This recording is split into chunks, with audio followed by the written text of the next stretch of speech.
ओम शांति। आज 18 मई 1969 की अव्यक्त बाप दादा की महावाक्यों में से सुनते हैं मुरली का मुरली मंथन। मुरली का सार है रूहानी ज्ञान योग की ज्योतिषी। बाबा ने कहा, जो बच्चे बाप के कर्तव्य के निमित्त बने हुए हैं उन्हें यह बात हर वक्त याद रखनी है कि हमें हर समय हर हालत में एवर रेडी और ऑलराउंड होना है। बाबा ने कहा, आप बच्चों को ये स्लोगन याद रखनी चाहिए कि हम जो कर्म करेंगे मुझे देख और सभी करेंगे। फिर बाबा ने कहा, एक होता है स्टेज पर सभी के सामने पाठ बजाना, तो स्टेज पर एक्ट करने वालों का अपने ऊपर कितना ध्यान रहता है। एक एक एक्ट पर हर समय अटेंशन रहता है ना, हाथों पर, पाँवों पर, आँखों पर, सभी पर। तो अगर कोई भी बात ऊपर नीचे होती है तो एक्टर के एक्ट में शोभा नहीं देती।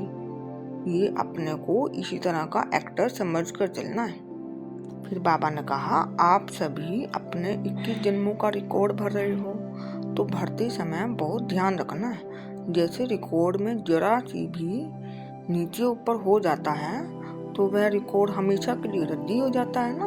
तो तुम्हारे रिकॉर्ड पर जो 21 जन्मों के लिए भर रहा है कहीं वह रद्द न हो जाए, इस बात का विशेष ध्यान रखना है। फिर बाबा ने कहा, हमेशा यह समझना है कि हमारे हर कर्म के ऊपर सभी की आंख है, हमको सभी देख रहे हैं, इसका खास अटेंशन रखना चाहिए।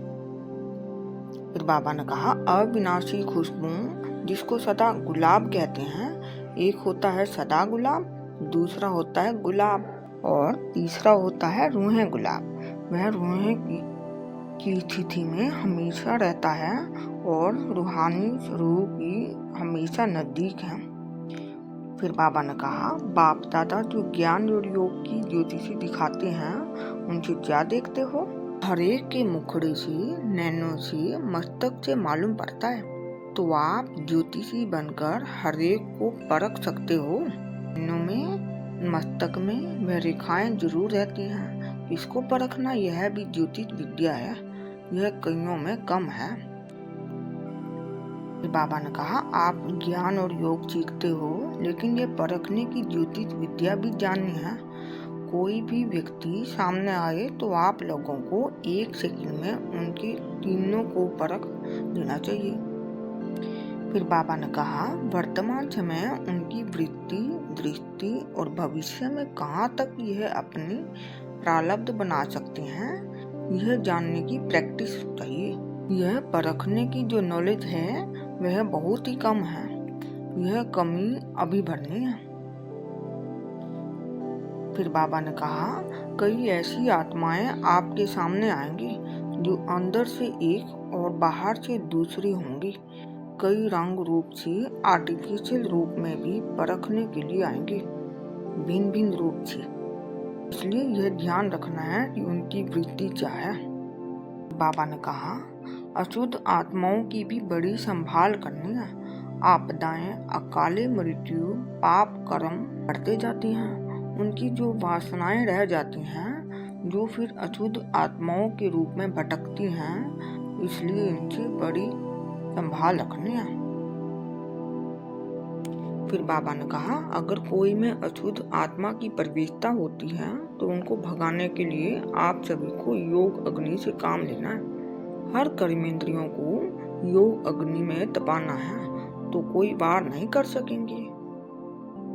फिर बाबा ने कहा, अगर थोड़ा भी ढीलापन हुआ, कर्मेंद्रियां भी ढीली हुई, तो फिर प्रवेशता हो सकती है, इस बात का ध्यान रखना है। फिर बाबा ने कहा, कई प्राकृतिक आपदाएं भी अपना कर्तव्य करेंगी, उसका सामना करने के लिए अपने में ईश्वरीय शक्ति करनी है। उस समय स्नेह नहीं रखना है, उस समय शक्ति रूप की आवश्यकता है। फिर बाबा ने कहा, इस समय स्नेह मूर्त, किस समय शक्ति रूप बनना है यह भी सोचना है। स्नेह बाप दादा और दैवी परिवार से करना है, बाकी सभी से शक्ति रूप से सामना करना है। फिर बाबा ने कहा, इस कलयुगी पहाड़ को जल्दी उंगली देकर फिर सतयुगी दुनिया को लाना है। जल्दी जल्दी इस पुरानी दुनिया से चलने की तैयारी करो।